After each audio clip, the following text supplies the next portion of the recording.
Now, the story takes place in Hong Kong and follows a police officer named Wei Shan, who is assigned to go undercover and gain the trust of a local triad gang called the Sun On Yi, so he can take it down from the inside, of course. While rising in the ranks, Sean must deal with rival gangs who are trying to take over, and also must deal with his own personal vendettas. Now, the story here plays out like a rise in the ranks type story, but the exception here is that the main character, of course, is a undercover cop, so you get a lot of scenes where he's just like going like, oh man, I'm getting too deep into this and stuff, like all that emotional stuff there. And for the most part, the story here is absolutely fantastic, and I especially love the main character, Wei Shan. He is such a badass, and he's just a main character that you don't see that much in these type of games, where you actually get some emotional background to his story, how much trouble he had in his life. And he's just a character that I just kept on rooting for throughout the entire game. And it also has a wide selection of other characters that you will meet throughout the game,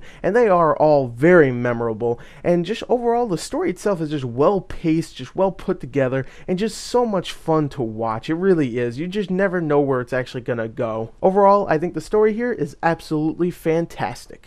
Now let's talk about the sound, and voice acting wise, this game has an extremely impressive cast of voice actors, and of course some of those voice actors are actually movie stars. Like you have Tom Wilkinson in the game, who plays the cop that pretty much hires Wei Shan's character to do this undercover stuff with the triads. And he's fantastic in the game. He's Tom Wilkinson. He's a fantastic actor. You also have Emma Stone, who plays a very small role in the game, which is a little depressing, but she's in it, and when she is, she's great in the game.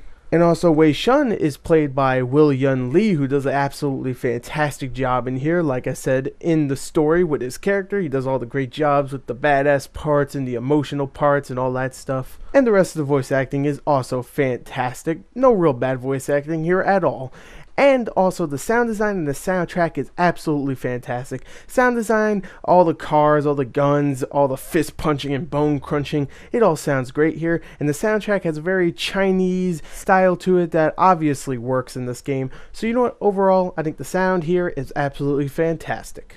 Now we talk about the graphics, and of course this game is set in Hong Kong, China, so you're expecting a lot of neon signs and a bunch of hentai everywhere, and luckily you don't get the hentai, but you do get a lot of colors and neon lights everywhere, and a lot of just dirty, grimy looks to the city, and for the most part it really does work here, especially like some of the little effects, like just when it's raining you'll see like the glossy water all over the streets and stuff, and it actually looks really cool. The city is also very lively too, with a bunch of different character models for the civilians, which I actually really liked. I actually appreciated that, because I'm like, oh, they're not all the same character just walking around. That's kind of cool. And for the most part, the character models are very well detailed and nicely animated, but there is sometimes here and there where you'll see some wonky animations and some blurring in faces, some textures that don't load in environments and stuff, but for the most part the game does look really good.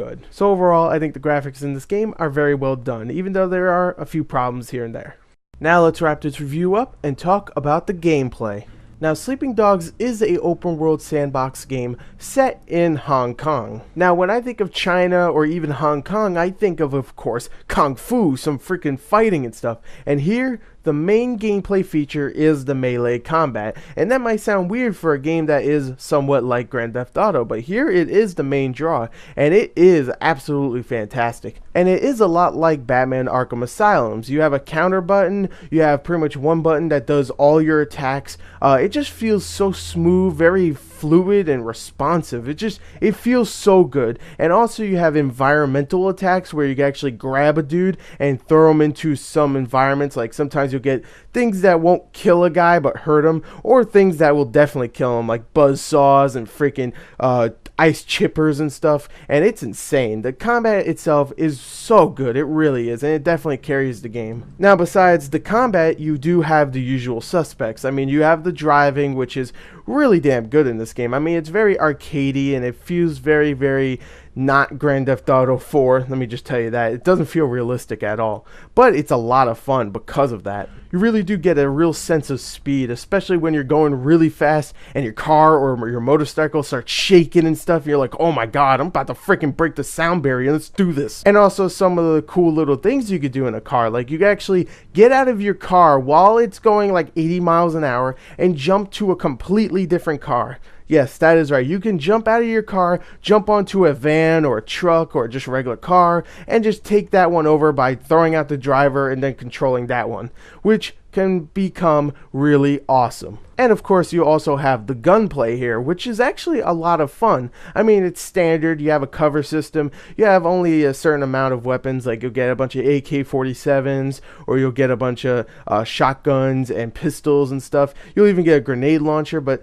nothing amazing. And like I said, there's a cover system, which actually does work here, but it's nothing amazing, and the game knows it too because it doesn't even introduce the gunplay until like 5 hours into the story. And the game even has a upgrade system, which later on in the game you'll upgrade each one of your little bars. You have a triad bar and you have a cop bar, and whatever one you upgrade, you'll be able to upgrade your gun skills or your combat skills and learn new moves and stuff. And it's really fulfilling just to like be more badass than you were in the beginning. And of course, just like a Grand Theft Auto, you have plenty of stuff to do in this open world sandbox. You have a bunch of races to complete. You have karaoke you can do. Yes, that's right. You can sing in the game. You can bet on cockfighting. You can just roam around and kill a bunch of people. You can buy clothing if you want. There's just so much stuff you can do in this game, and it's just jam-packed full of content. So overall, I would say Sleeping Dogs is a game that offers a lot of different gameplay styles to it.